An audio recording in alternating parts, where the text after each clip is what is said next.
వంగవీటి మోహనరంగ ఒక కులానికి మతానికి చెందిన వ్యక్తి కాదని ప్రజల మనిషిని వంగవీటి రాధాకృష్ణ అన్నారు.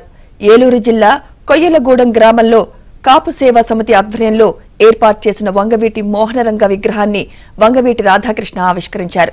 వంగవీటి మోహనరంగ మన మధ్యలో భౌతికంగా లేకపోయినా మనందరిలో బతికే ఉన్నారని రాధాకృష్ణ అన్నారు.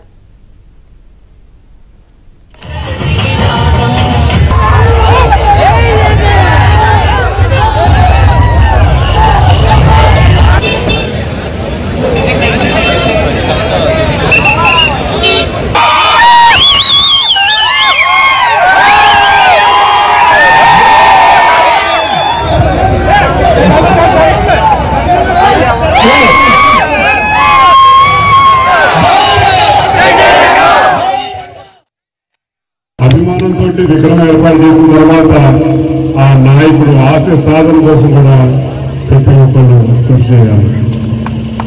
కులం అడ్డు పెట్టుకుని పదవులు సంపాదించుకుంటే ఎప్పటికైనా సరే ఒక 5 సంవత్సరాల పదవి ఉంటుందేమో కానీ ఎప్పటికైనా ప్రజలు మర్చిపోతారు. కానీ మీరిచ్చే బలాన్ని ప్రజల కోసం ఉపయోగించి ప్రజల తరపున పోరాడితే ఒక ప్రజా నాయకుడి కింద గుర్తుంచుకుంటారని చాటు చెప్పిన ఒక ఉదాహరణ కీర్తి చేసిన వంగవీటి మోహనరంగ గారిని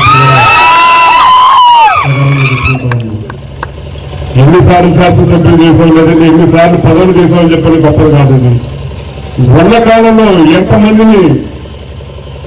ఎంతమంది సమస్య పరిష్కరించాం, ఎంతమంది తరపున పోరాడాం, ఎన్ని తరాలకి ఒక ఆదర్శంగా నిల్చున్నామని చెప్పని ఒక నాయకుడు వంగవీటి మోహనరంగ గారు చెప్పుకోవడం సహజంగా చెప్పుకుంటూ ఉండేది. కేవలం 3.5 సంవత్సరాల పాటు శాసనసభ్యులు చేశాడు.